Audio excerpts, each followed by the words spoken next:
म्हणाले होते, conclude the speech now. Okay, next, Chandrasekhar. Narendra Modi साहेब म्हणाले होते, श्री राजकारणात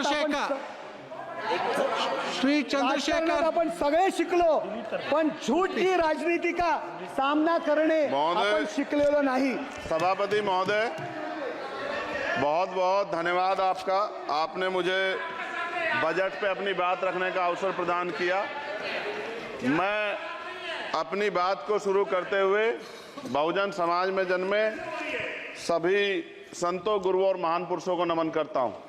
साथ साथ मैं भारत की महान जनता का भी धन्यवाद करता हूं कि उन्होंने लोकतंत्र की रक्षा इस बार की है। सभापति महोदय, पिछले 10 सालों में सरकार की नीतियों के कारण गरीब और गरीब हुआ और अमीर हुआ है, यानी गरीबों और अमीरों के बीच फासला बढ़ गया है।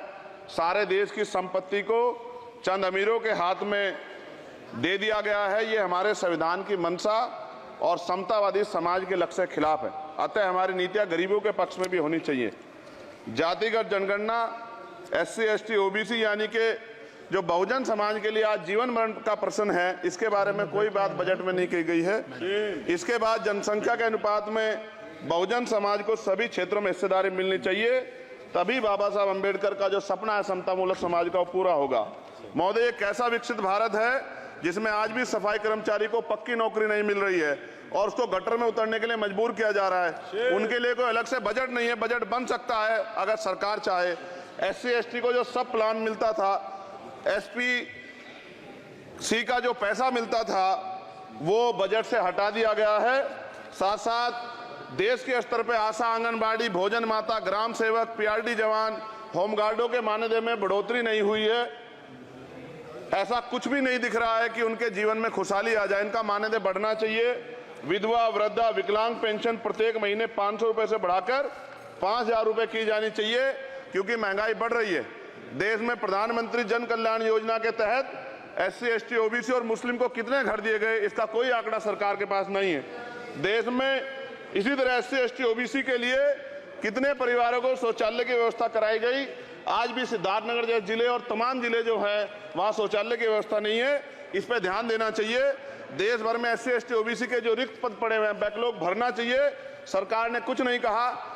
ये कैसी विश्व की 5वीं अर्थव्यवस्था है जिसमें आज भी SC, ST पे अत्याचार हो रहा है, महिलाओं के साथ रेप हत्या हो रही है। NCRB का डाटा पढ़ेंगे तो खून के आंसू रोने पड़ेंगे। युवा बेरोजगार है, सड़कों पे 80 करोड़ लोगों को 5 किलो राशन में जीवन यापन करना पड़ रहा है। जो बजट SC, ST को मिलता है, मेरे दाएं तरफ जो साथी बैठे उनको बुरा लगेगा, कर्नाटक में 14,732 करोड़ रुपए इन्होंने दूसरी योजना में लगा दिए और मध्य प्रदेश में आपने 95 करोड़ रुपए जो है दूसरे बजट में लगा दिए। हमारा जो मिलता है उसको तो मत छीनो भाई। MSP की लीगल गारंटी कोई बात नहीं हुई है। किसानों को जो 6,000 रुपए मिलते हैं उसको बढ़ा के 12,000 रुपए करना चाहिए और फसल बीमा जो है उसका सारा प्रीमियम सरकार भरे, किसानों पर बोझ ना लगे। रिजर्वेशन प्रमोशन में लागू नहीं किया गया, पुरानी पेंशन को बहाल नहीं किया गया, इस पर चर्चा नहीं हुई। देश में मनरेगा समय न्यूनतम मजदूरी की दर 700 रुपए होनी चाहिए। समान काम समान वेतन पॉलिसी लागू होनी चाहिए।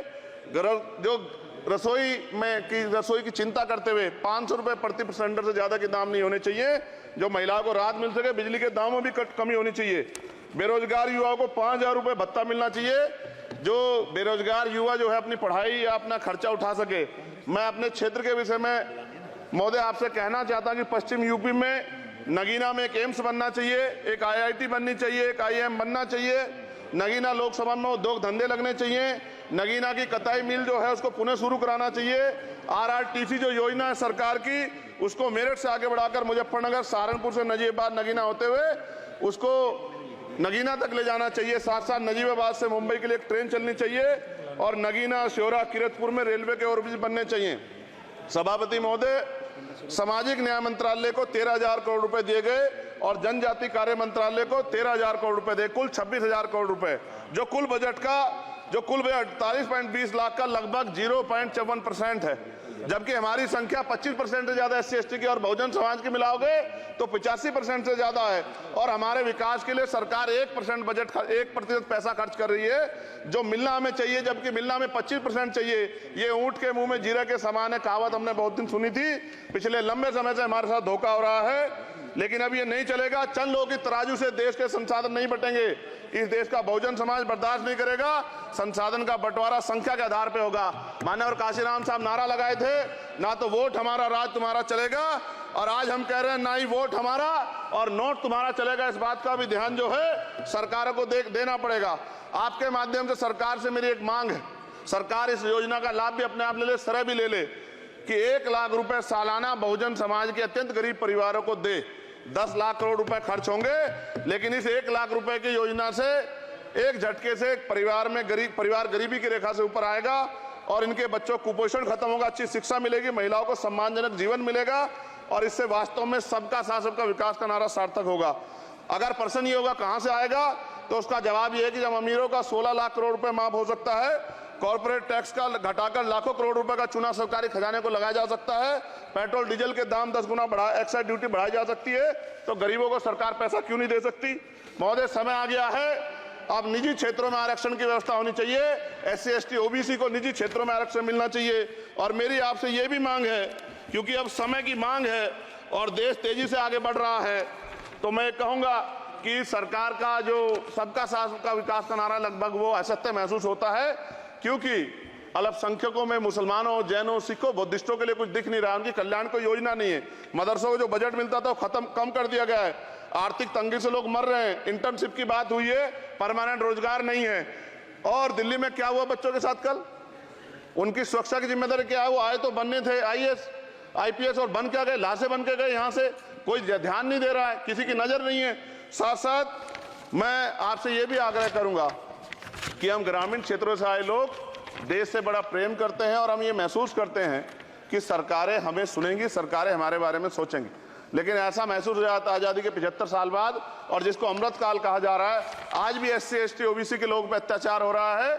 अभी 2 दिन पहले गोली से उड़ा दिया गया गाजियाबाद में, और राजस्थान में गर्दन काट दी गई। ये घटनाएं देख के डर लगता है, घर से निकलते हुए भी कि आने घर वापस लौटेंगे नहीं लौटेंगे। तो मेरा सरकार से आग्रह है, अगर आज़ादी के 75 साल बाद भी हमारी हत्या हो रही है, तो हमारी मां को भी दर्द हुआ होगा जब उसने हमें पैदा किया हो। हमारी बहनों को भी हमारे खोने का दर्द होता होगा। कैसी कानून व्यवस्था है आपकी?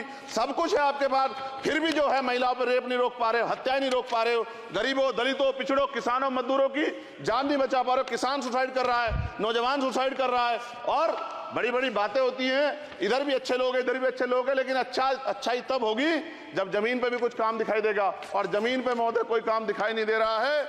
जब कोई योजना की बात आती है तो सरकार हमसे मुंह मोड़ लेती है। आप बताइए, एजुकेशन का बजट कम कर दिया, हेल्थ का बजट कम कर दिया। मैं अपने क्षेत्र में गया तो आप विश्वास कीजिए, डॉक्टर नहीं है, स्कूल में मास्टर नहीं है, और कोई भर्ती ऐसी नहीं जिसका पेपर लीक नहीं होता है।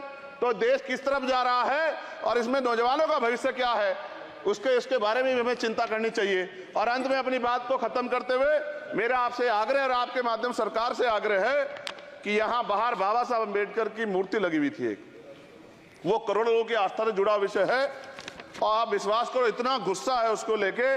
मेरी आपके माध्यम से मैं हाथ जोड़ता नहीं हूं, लेकिन मैं हाथ जोड़ के आपसे आग्रह कर रहा हूं कि प्रधानमंत्री जी, सरकार से हमारी आग्रह कि वो अम्बेडकर वादियों के सम्मान का ध्यान रखते हुए, उनके जो है दिल की पीड़ा को समझते हुए, उनके दर्द का ध्यान रखते हुए उस मूर्ति को पुनः स्थापित करा दीजिए।